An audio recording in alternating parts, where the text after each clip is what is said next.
Mazmur pasal 91, dalam lindungan Allah. Orang yang duduk dalam lindungan yang maha tinggi dan bermalam dalam naungan yang maha kuasa akan berkata kepada Tuhan, tempat perlindunganku dan kubu pertahananku, Allahku yang kupercayai. Sungguh dialah yang akan melepaskan engkau dari jerat penangkat burung, dari penyakit sampar yang busuk.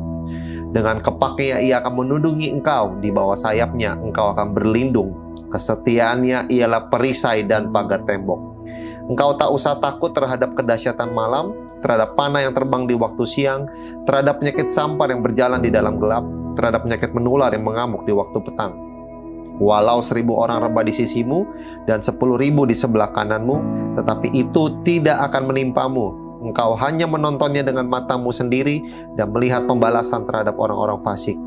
Sebab Tuhan ialah tempat perlindunganmu, yang maha tinggi telah kau buat tempat perteduhanmu. Malapetaka tidak akan menimpa kamu dan tulah tidak akan mendekat kepada kemahmu. Sebab malaikat-malaikatnya akan diperintahkannya kepadamu untuk menjaga engkau di segala jalanmu.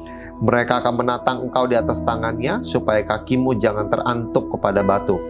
Singa dan ular tedung akan kau langkahi, engkau akan menginjak anak singa dan ular naga.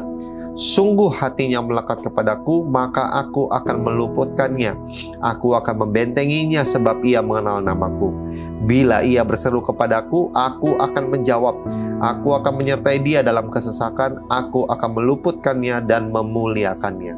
Dengan panjang umur akan kukenyangkan dia dan akan kuperlihatkan kepadanya keselamatan daripadaku. Amin. Apa yang dimaksud dengan Pentakosta ketiga? 1. Pentakosta ketiga adalah pencurahan Roh Kudus yang dahsyat di zaman now melebihi yang terjadi di Azusa Street. 2. Pentakosta ketiga akan mengakibatkan penuaian jiwa yang terbesar dan yang terakhir sebelum Tuhan Yesus datang kembali. Ketiga, Pentakosta ketiga akan membangkitkan generasi Yeremia, yaitu anak-anak muda yang dipenuhi Roh Kudus, cinta mati-matian kepada Tuhan Yesus, tidak kompromi terhadap dosa dan akan bergerak untuk memenangkan jiwa. 4. Pentakosta ketiga lahir di Indonesia dan bergerak ke bangsa-bangsa. Gerakan ini dari timur ke barat dan akan kembali ke Yerusalem. 5. Pentakosta ketiga akan memberikan kuasa untuk menyelesaikan amanat agung, dan setelah itu Tuhan Yesus datang kembali. Amin. Shalom, blessed people. Ketemu lagi di Ibadah Online MPM Service. Hari ini kita tahu kita semua merayakan Hari Raya Paskah. Kita bersyukur bahwa Tuhan Yesus mau mati di kayu salib demi kita semua, dan bahkan gak hanya itu, Tuhan Yesus bangkit dan Tuhan Yesus memberikan hidup yang baru untuk kita semua. Karena salibnya kita boleh dipulihkan, kita boleh diselamatkan dari dosa, dari maut. Betapa begitu besarnya kasih Tuhan kepada kita. Dan anyway, sekali lagi aku mau ngucapin selamat Paskah buat kalian semua. Yuk kita sebelum masuk ibadah, kita mau sama-sama berdoa mengucap syukur kepada Tuhan. Tuhan Bapa kami yang baik, terima kasih Tuhan karena kasih-Mu yang begitu besar ya Bapa. Kami boleh diselamatkan, kami boleh ditebus Tuhan. Terima kasih Tuhan mau berkorban bagi setiap kami Tuhan. Terima kasih Tuhan bahwa Engkau Tuhan kami yang besar, Engkau Tuhan kami yang ajaib Tuhan. Engkau Tuhan yang bukan cuma mati Tuhan, tapi Engkau juga Tuhan yang bangkit ya Bapa. Bahkan Engkau naik ke surga Tuhan untuk menyediakan tempat bagi setiap kami anak-anak-Mu Tuhan. Terpujilah nama-Mu Tuhan. Layakan, kuduskan, sucikan hati kami Tuhan untuk kami datang lebih lagi ya Bapa. Kami mau bawa pujian kami yang terbaik Tuhan. Kami tahu Tuhan kalau kami ada sebagaimana kami ada semua karena kasih karunia-Mu Tuhan. Semua karena rancangan-Mu yang ajaib Tuhan, rancangan-Mu yang baik, rancangan-Mu yang luar biasa bagi setiap kami Tuhan. Dan kami mau bersyukur Tuhan. Kami mau katakan bahwa kami gak bisa tanpa Engkau Tuhan, bahwa kami perlu Engkau lebih lagi dalam kehidupan kami ya Yesus. Tuhan penuhi kami Tuhan, penuhi kami lebih lagi ya Bapa dengan hadirat-Mu, dengan kasih-Mu Tuhan. Berikan kami hati yang baru Yesus, hati yang baru, semakin mengasihi Yesus, semakin mengenal Tuhan ya kami semua. Semakin kami mengerti Tuhan kasih setia-Mu ya Bapa dalam hidup kami ya Yesus. Terpujilah nama-Mu Tuhan, terpujilah Yesus. Terima kasih Yesus, bahwa hanya Kau Tuhan di hidup kami Yesus. Hanya satu-satunya yang berdaulat ya Bapa. Terpujilah nama-Mu Tuhan. Yesus, terima kasih Yesus. Hanya Kau Tuhan di hidupku. Kau berikan hidup yang baru. Darah-Mu menyucikan, pulihkan hatiku.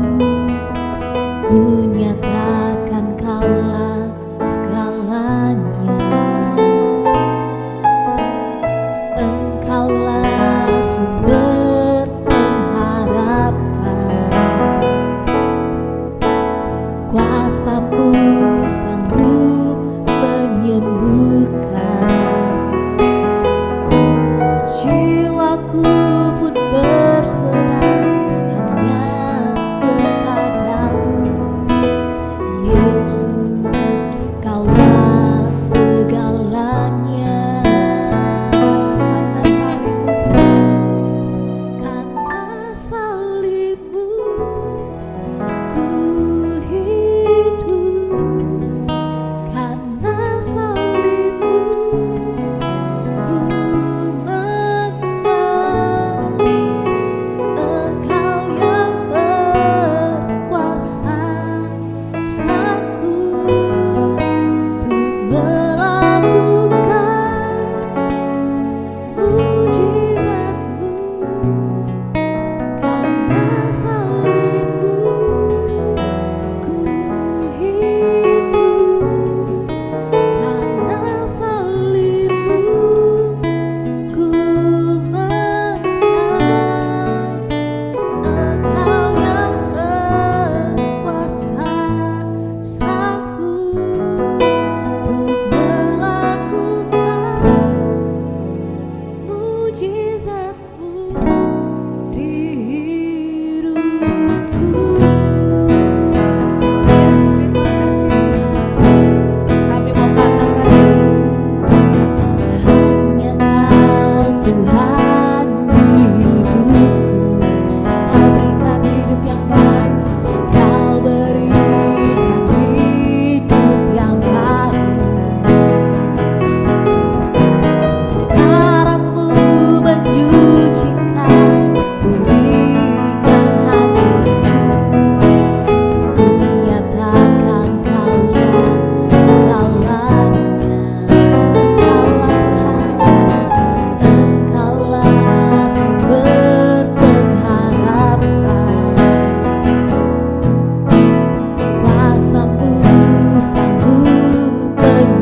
bukti kasih-Mu. Kau menderita gantikanku. Terima kasih Tuhan, dengan darah-Mu Kau selamatkanku. Diriku hidup menyerahkan-Mu. Telah kulihat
bilur-bilur darah-Mu Tuhan kami telah sembuh Tuhan.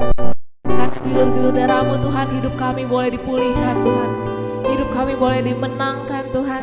Terpujilah nama-Mu Yesus. Terima kasih untuk karya terbesar-Mu dalam hidup kami Tuhan. Terima kasih ya Yesus, tak dapat Tuhan kami balas segala kebaikan-Mu Tuhan. Kami hanya mau Tuhan, hanya punya ya Bapa hati kami, hidup kami Tuhan, kami mau berikan yang terbaik kepadamu Tuhan. Inilah hidup kami Tuhan, inilah segenap hati kami Tuhan. Tuhan, bentuklah kami ya Bapa sesuai dengan kehendak-Mu Tuhan. Bentuklah kami menjadi semakin hari serupa dengan Kristus ya Tuhan.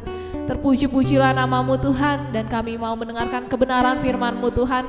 Mampukan kami Tuhan untuk kami boleh mengerti Tuhan, dan bahkan kami boleh menjadi pelaku firman-Mu Tuhan. Karena kami percaya Tuhan, setiap firman-Mu Tuhan adalah kebenaran yang akan memerdekakan setiap kami Tuhan. Terpuji-pujilah nama-Mu Tuhan. Hanya nama-Mu yang layak ditinggikan, hanya nama-Mu yang layak disembah Tuhan. Segala pujian penyembahan hanyalah untuk nama-Mu saja ya Bapa. Hanya di dalam nama-Mu kami sudah berdoa dan mengucap syukur. Haleluya, amin.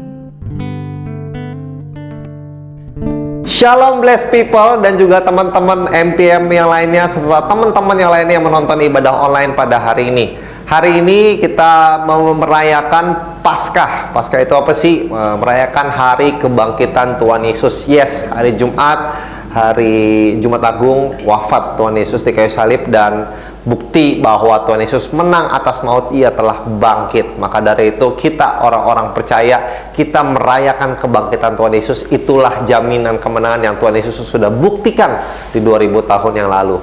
Nah teman-teman, hari ini tentang Paskah ada satu kalimat yang hari ini Koeco akan bawa sharing, adalah mati dan bangkit dengan Kristus.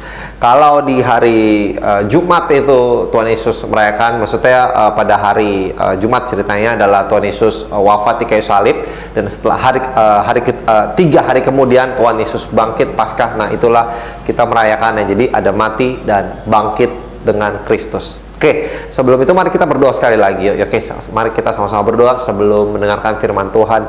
Di dalam nama Tuhan Yesus kami berdoa mengucap syukur buat hari ini Tuhan. Kami kembali merayakan Paskah Tuhan Yesus. Engkau telah bangkit, dan kuasa kebangkitan itu biar terus menyertai kami ya Tuhan Yesus, memperlengkapi setiap anak-anak Allah, anak-anak Tuhan, yang dimana kami mau terus mengejar Engkau Tuhan, dan kami hidup bersama Engkau sampai akhir hidup kami, dan biar kuasa-Mu yang selalu menyertai Tuhan. Terima kasih, bukakan Tuhan apa arti Paskah Tuhan dalam hidup kami, biar kami mengerti dan kami menjalaninya bersama-Mu yang adalah Allah yang sungguh mengasihi kami. Terima kasih ya Tuhan Yesus, dan biar Roh Kudus yang memimpin ibadah waktu kedepannya ini Tuhan, biar Kau bukakan pengertian demi pengertian, supaya kami nggak cuma baca, dengarkan, tapi kami mengerti dan melakukannya, dan bahkan menjadi saksi Kristus yang memberikan dampak positif bagi banyak orang di sekeliling kami. Terima kasih Tuhan Yesus, di dalam nama Tuhan Yesus kami siap mendengarkan firman-Mu. Di dalam nama Tuhan Yesus kami berdoa dan mengucap syukur. Haleluya, puji Tuhan, amin. Teman-teman, nah tadi ada satu kata mati dan bangkit dengan Kristus, dan bahkan hari ini Koeco akan fokuskan di satu perikop gitu ya, di Roma, surat Paulus kepada jemaat di Roma, pasal yang ke-6, dan tidak satu pasal, cukup satu perikop dari ayat 1 sampai dengan ayat yang ke-14, dan judul perikopnya adalah mati dan bangkit dengan Kristus, langsung sesuai dengan tema yang mau di-sharingkan pada hari ini. Nah teman-teman, ini kan ada 14 ayat, tapi kita akan bacanya setengah-setengah ya. Oke, nanti akan sambil dijelaskan. Yuk, demikianlah firman Tuhan, mati dan bangkit dengan Kristus. Roma pasal 6 ayat 1 sampai dengan ayat ke-14. Kita bagian pertama kita baca dulu setengahnya, ayat 1 sampai dengan ayat yang ke-7. Oke, sama-sama ya. Teman-teman silakan buka di rumah masing-masing Alkitabnya. Yuk, mari kita sama-sama baca. Mati dan bangkit dengan Kristus. Jika demikian, apakah yang hendak kita katakan? Bolehkah kita bertekun dalam dosa supaya semakin bertambah kasih karunia itu? Sekali-kali tidak. Bukankah kita telah mati bagi dosa? Bagaimanakah kita masih dapat hidup di dalamnya? Atau tidak tahukah kamu bahwa kita semua yang telah dibaptis dalam Kristus telah dibaptis dalam kematiannya? Dengan demikian kita telah dikuburkan bersama-sama dengan Dia oleh baptisan dalam kematian, supaya sama seperti Kristus telah dibangkitkan dari antara orang mati oleh kemuliaan Bapa, demikian juga kita akan hidup dalam hidup yang baru.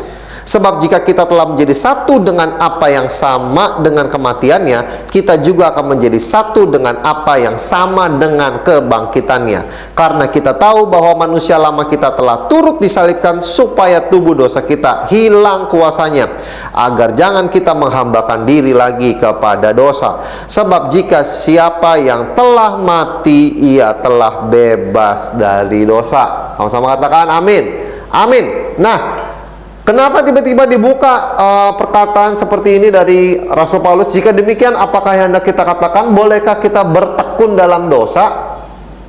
Karena sebelum-sebelumnya itu dijelaskan bahwa tentang pembenaran Adam di Roma pasal 5, Adam dan Kristus. Jadi oleh karena Adam, dosa telah masuk ke seluruh manusia, dan oleh pengorbanan Kristus, Tuhan Yesus sebagai Kristus, Sang Mesias Juru Selamat, Dia adalah, jadi lewat satu manusia, dosa menjalar ke seluruh manusia. Lewat satu manusia, yaitu Tuhan Yesus, dibukalah jalan keselamatan, pengampunan dosa. Karena yang tidak bersalah dibuat bersalah. Maka dari itu, yang Tuhan Yesus yang menggantikan, maka itu kita percaya kepada Dia, orang berdosa digantikan oleh Tuhan Yesus sendiri. Makanya kita adalah, bukan saya orang benar, tapi saya adalah orang berdosa yang dibenarkan Tuhan karena kita percaya sama Tuhan Yesus. Nah teman-teman, kalau zaman dulu umat Israel khusus ya, zaman dulu yang Koica maksudkan adalah Paskah itu bangsa Israel keluar dari perbudakan Mesir. Nah gambarannya sekarang adalah Tuhan Yesus menyediakan jalan keselamatan, yaitu istilah saya dengan kita percaya kepada Tuhan Yesus, dan kita dibebaskan dari kuasa dosa, bukan dibebaskan melakukan dosa. Makanya tadi Roma pasal 6 ada tertulis seperti itu. Jika demikian, apakah yang hendak kita katakan? Bolehkah kita bertekun dalam dosa? Jadi bukan karena usaha kita diampuni, tapi oleh kasih karunia Tuhan. Bukan berarti kita malah bebas seenaknya berbuat dosa. Itu teman-teman. Jadi kalau kita sudah terima Tuhan Yesus, Tuhan, saya mengakui dosa saya, dan saya mohon ampun Tuhan, saya buka hati saya, Engkau masuk sebagai di dalam diri saya sebagai pimpin hidup saya, sebagai Tuhan dan Raja dalam hidup saya. Iya, kalau sudah katakan seperti itu, yuk biarkan hidupmu untuk dipimpin sama Tuhan.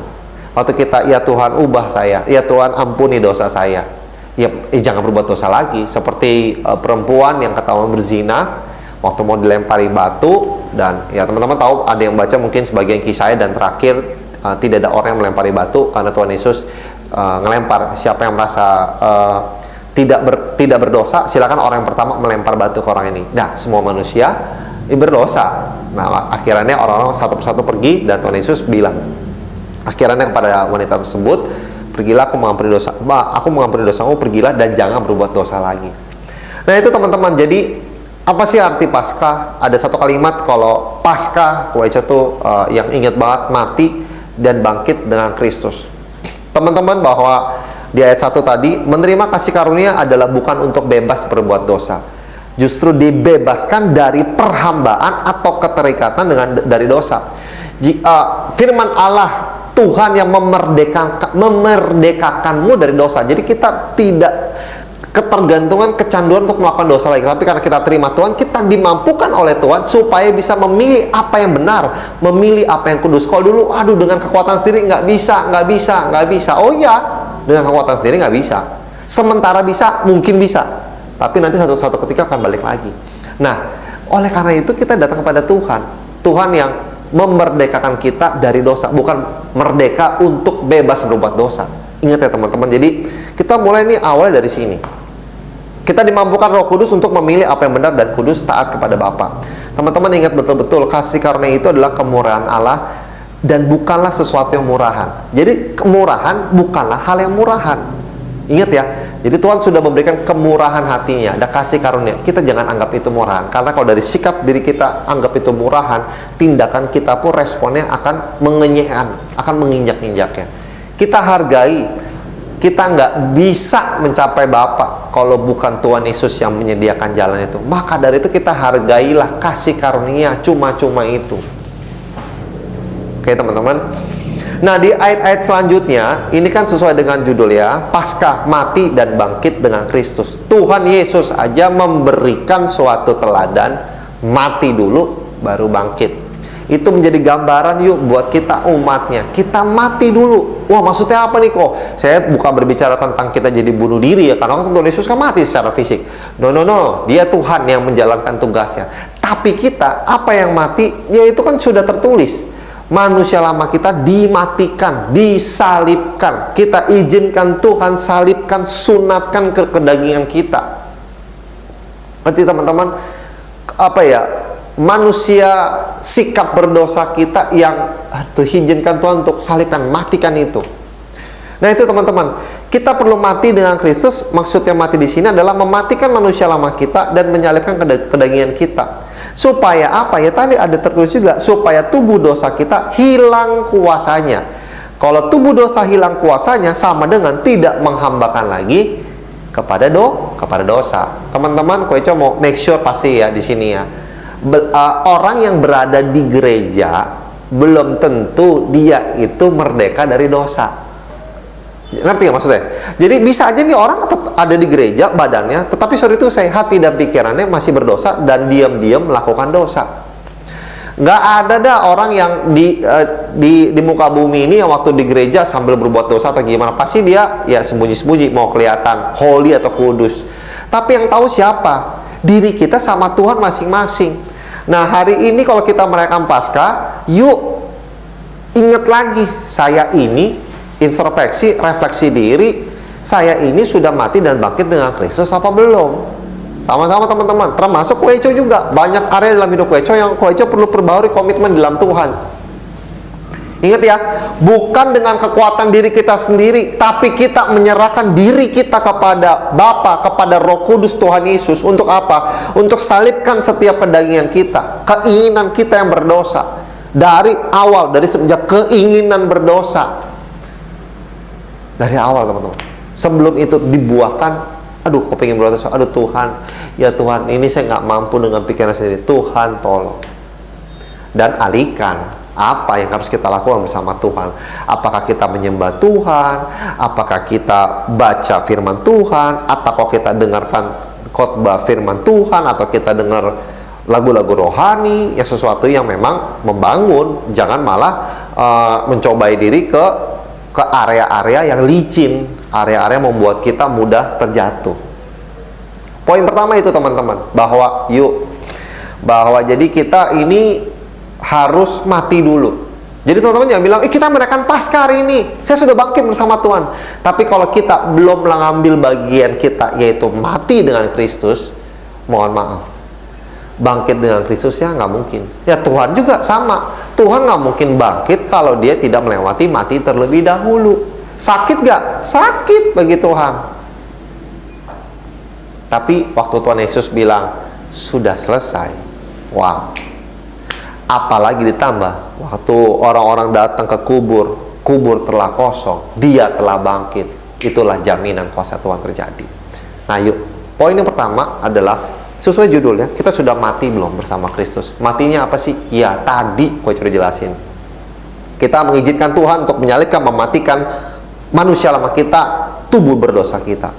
Nah mulai ke ayat ke-8 sampai 14. Ayat 8 dulu. Kita baca sama-sama. 1, 2, 3. Jadi jika kita telah mati dengan Kristus, Gue ulangi nih. Jadi jika kita telah mati dengan Kristus, kita percaya bahwa kita akan hidup juga dengan Dia. Amin. Nah itu jika kita telah mati dengan Kristus, kita percaya bahwa kita akan hidup juga dengan Dia. Jadi nggak mungkin bilang kita bangkit bersama Tuhan kalau kita belum mati bersama Tuhan. Itu adalah suatu urutan. Jadi kalau kayak bikin kopi, nggak mungkin kita langsung seduh air panas, kita langsung minum. Enggak. Urutannya adalah taruhlah bubuk kopinya, terus tuanglah airnya, baru kita minum kopi. Nggak mungkin, ya saya udah minum kopi dengan cara apa? Saya tidak tuang bubuk kopinya. Saya tidak tuang bubuk kopinya, tapi saya cuma minum air panasnya. Itu namanya minum air putih panas. Nah itu teman-teman. Jadi ada urutannya.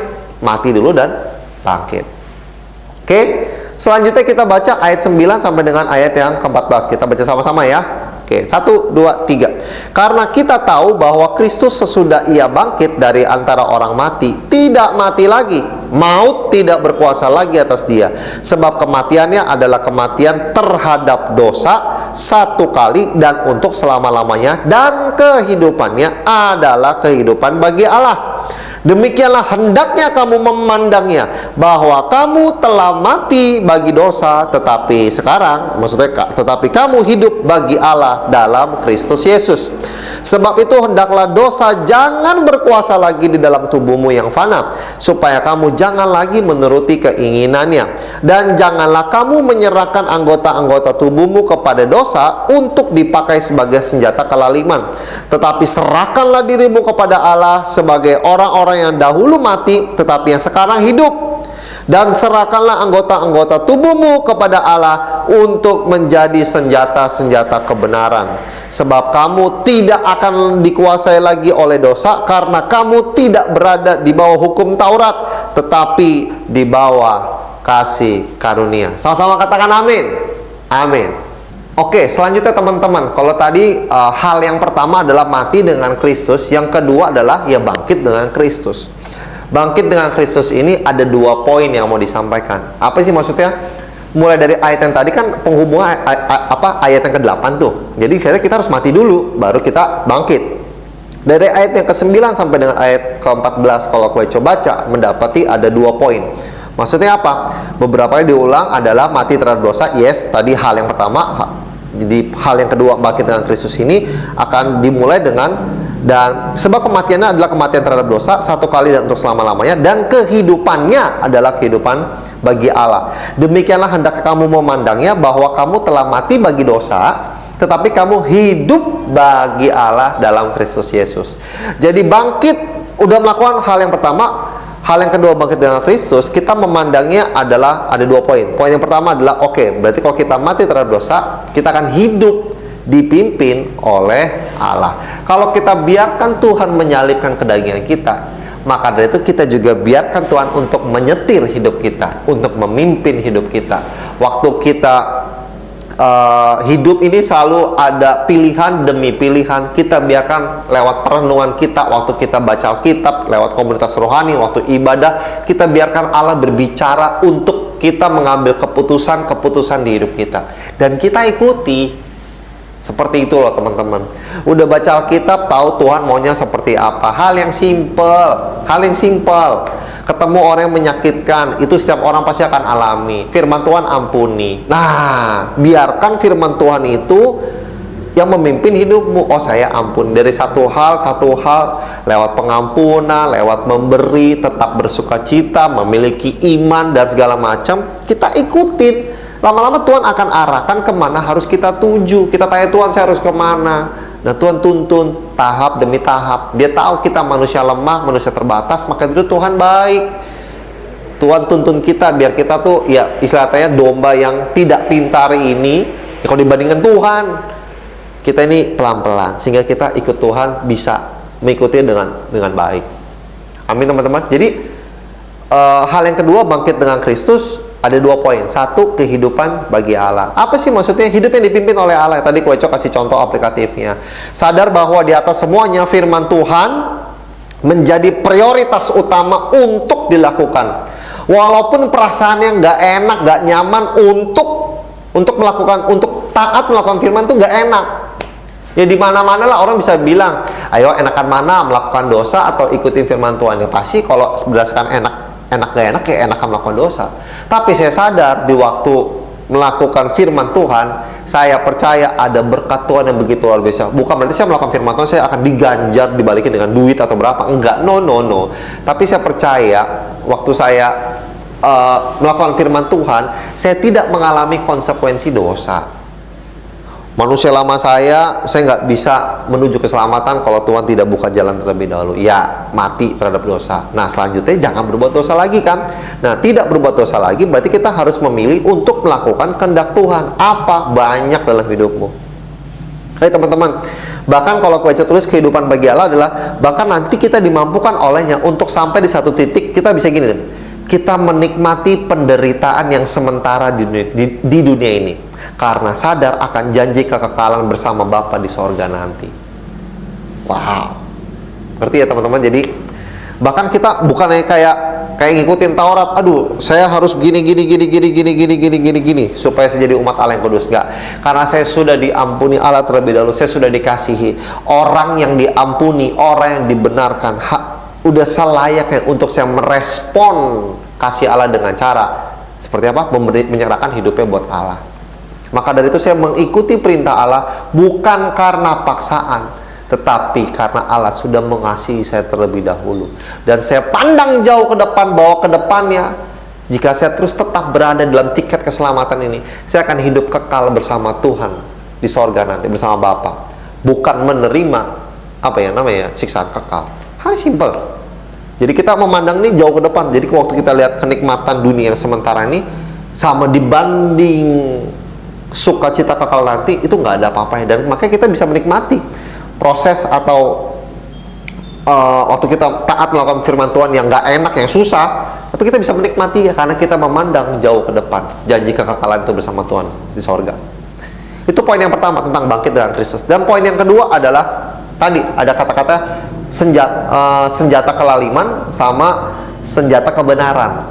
Nah, selama kita hidup ini, waktu kita terima Tuhan, sudah dipastikan teman-teman, godaan dosa bukan berarti tiba-tiba hilang begitu saja.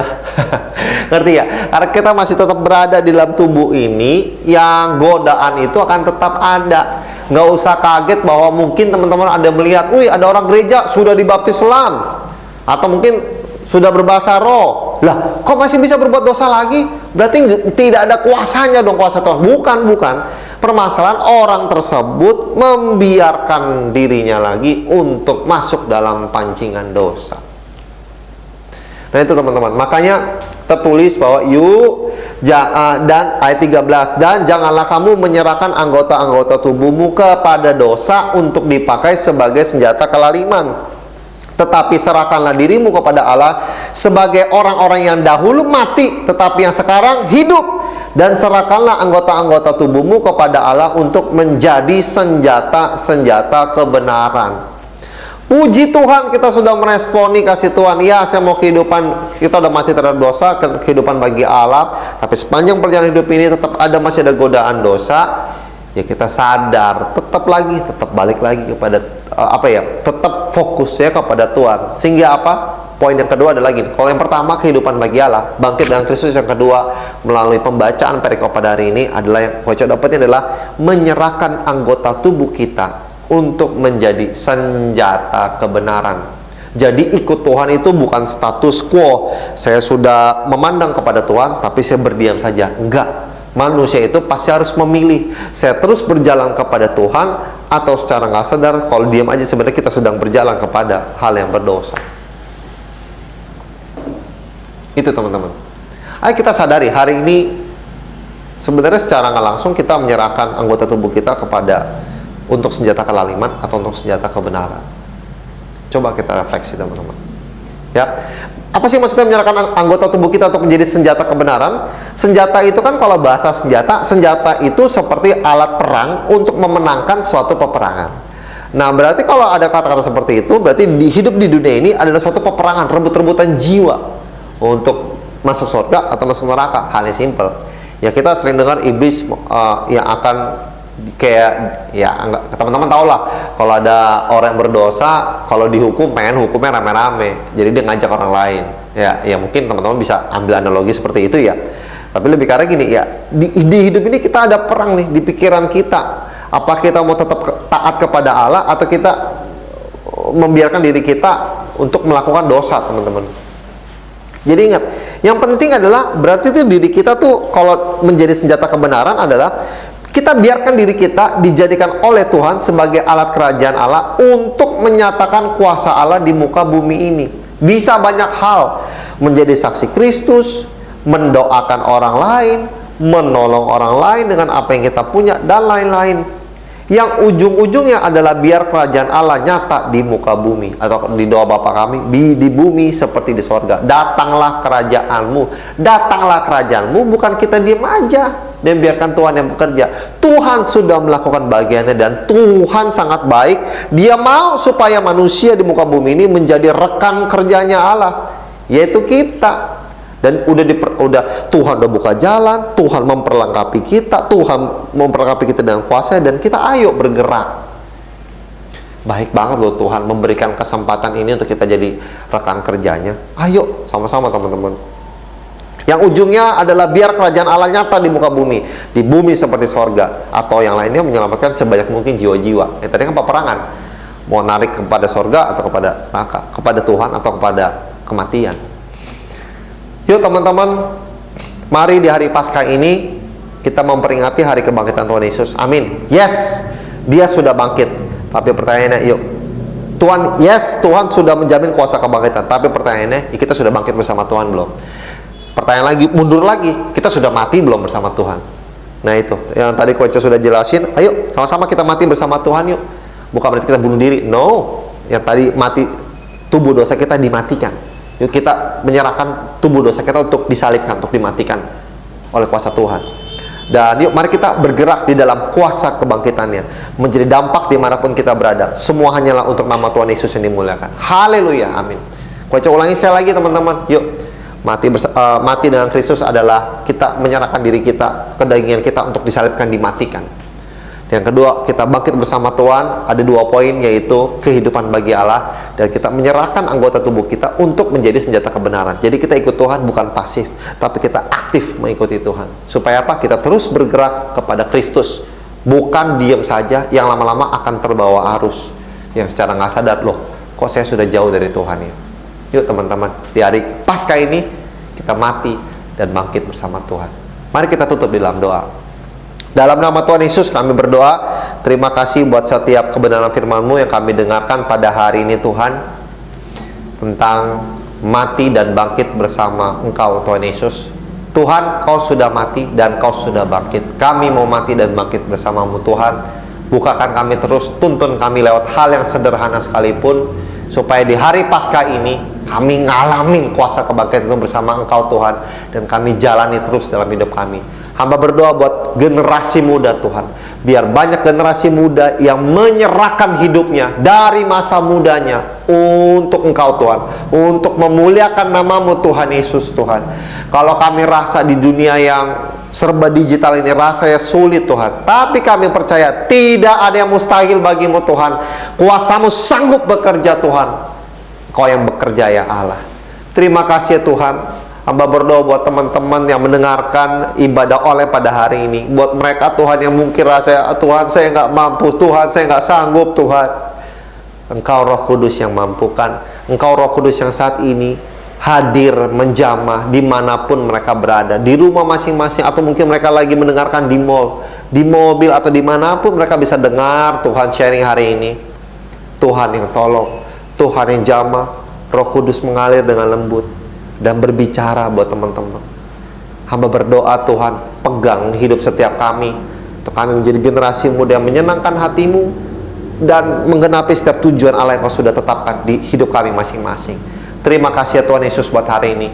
Hamba menyerahkan hidup kami, tubuh jiwa roh kami dalam pimpinan-Mu sempurna. Di dalam nama Tuhan Yesus kami berdoa dan ucap syukur. Haleluya, puji Tuhan. Amin. Selamat hari Paskah teman-teman.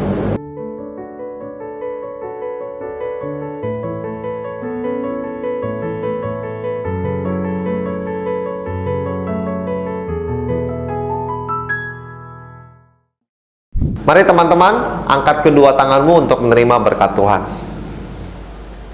Terimalah berkat Tuhan yang menjadikan engkau terus naik, bukan turun, menjadi kepala, bukan ekor. Jika engkau melakukan perintah Tuhan Allahmu yang kau dengarkan pada hari ini, terimalah berkat yang sempurna yang datang dari Allah Bapa kita, dan melalui Putra yang tunggal Tuhan Yesus Kristus, dan melalui persekutuan yang manis dan Roh Kudus, selalu menyertai kehidupan kita mulai dari saat ini sampai kedatangan Tuhan Yesus yang kedua kali. Mari setiap kita yang sudah terima berkat Tuhan sama-sama katakan, amin. Tuhan Yesus memberkati.